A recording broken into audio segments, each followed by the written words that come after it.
These are the boring overheads right now.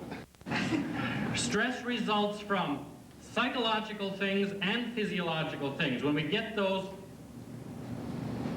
see, my coffee cup leaked on that one. It's that boring. When you're suffering from an allergy or you get a cold or so on, the system gets stressed. But under the psychological, we had somebody who said lack of control. The most important one probably is this one: demand, lose control. There's a famous, or well-known to researchers, a model of how stress works. The two continuums or continua. One is control. So if you have no control or you have a lot of control, you can place your job and your stress situation on that. That's why some people say teenagers, because sometimes we don't have enough control. We can't do anything about that. Or if you're in a particular job where somebody else is determining what you do when and how fast and how much time you have for it, you don't have much control. The other is the demand in terms of perfection level. So if you have to do it perfectly, if that decision you're going to make is the key crucial decision which is going to cost you millions of dollars or lives or so on, it's a high demand situation. If you're in a situation where your decisions or your time or how you do your job doesn't really matter, it's a low demand situation. So the more control, the less demand, the less stress. More demand, less control, high stress.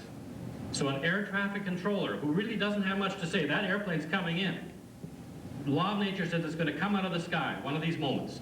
And you're being told when to do it because of the system. And you've got to do it perfectly. You can't say, oh, well, like baseball, you know, batting 300 is pretty good, you know, 1 out of 3 crashes, so what? And you can't do that as an air traffic controller. As a musician, we found in one of my research studies that orchestral musicians really aren't allowed to make many mistakes. And you go to the concert at Christmas and you hear the trumpeter play one of the great Messiah trumpet things, and he plays every third note wrong. He wouldn't have a job very long. So you got to play those things perfectly at the tempo set by the conductor, at the point when it is called for, so the stress level is high. Waiters, very high stress level.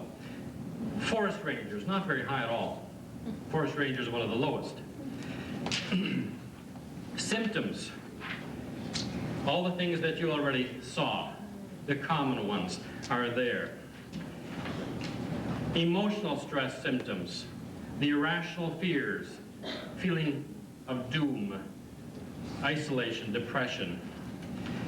Cognitive stress symptoms, I can't do it, I'm trapped, no one will help me, those kind of feelings that bear in on you. The general results of stress, again, we experience them, we know them. Burnout, divorce, chronic fatigue. Something has to give in your life when there's constant stress on it. Just like when you put too much weight on a bridge, finally it goes down. There's a limit to the stress it can take. How big is this problem? Huge. Very expensive. 50 to 80% of all diseases are stress-related.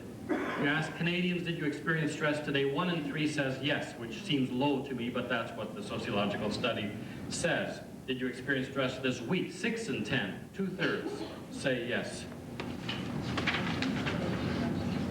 So what are we supposed to do about all of this? And these are a summary of some of the things that you probably encountered in the last number of years in reading and hearing seminars. Adjust your attitude. Just don't let it bother you kind of things. Change your self-talk. All these sort of head-oriented cognitive strategies. They are all good. They all work to some extent if you can get yourself to do it, if you can do it consistently. I'm not saying these things are not good. They are good and you should try to apply them. Aerobics, get yourself in shape. If the body is stronger, it can handle stress better. Relate, connect to support, religious kinds of activities are all good. The things that you should not do, these are the instant ones. The problem with the previous overhead was they do take time, they require lifestyle change, and they require money and effort in most cases, so we tend not to do them.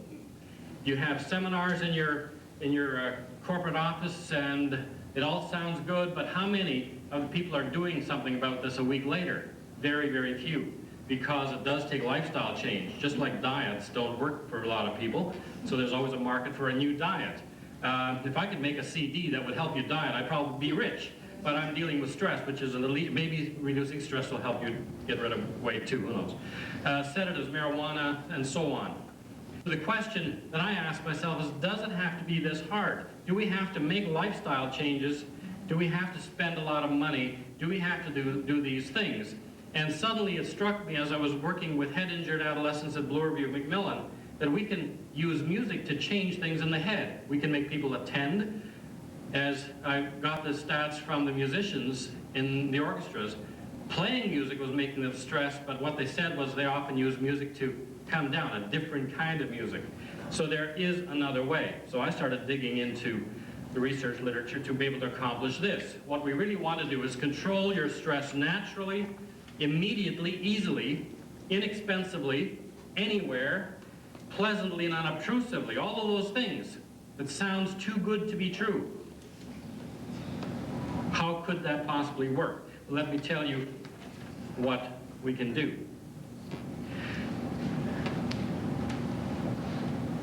When we talked about stress symptoms, one of the things we didn't talk about is brain waves, because we're not aware of what goes on in our heads. And yet, brain waves are, it's both the response and the cause of stress. It's why beta blockers are used for high blood pressure. They tend to block beta waves. PsychoCyberSonics, can't say the thing myself either. PsychoCyberSonics refers to the psychological impact and the cybernetic impact that music can have. Let me explain this just a little bit more detail. Therapeutic music.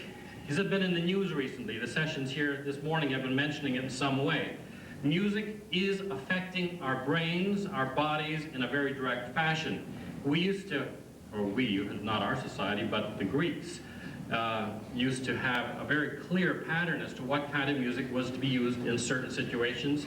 So there was music for the training of the military guys, and there was music for domesticating women and all those sorts of things, that this music results in this character. We've lost that in the move to the scientific and the rationalistic era, as we've followed Voltaire's and Rousseau's instructions and so on. But music still has that power, and it comes to a great extent from the fact that music sounds the way feelings feel. Music sounds the way feelings feel. If you want to get pumped up for a basketball game, what do the guys in the locker room play? Pump up music that's going boom, boom, boom.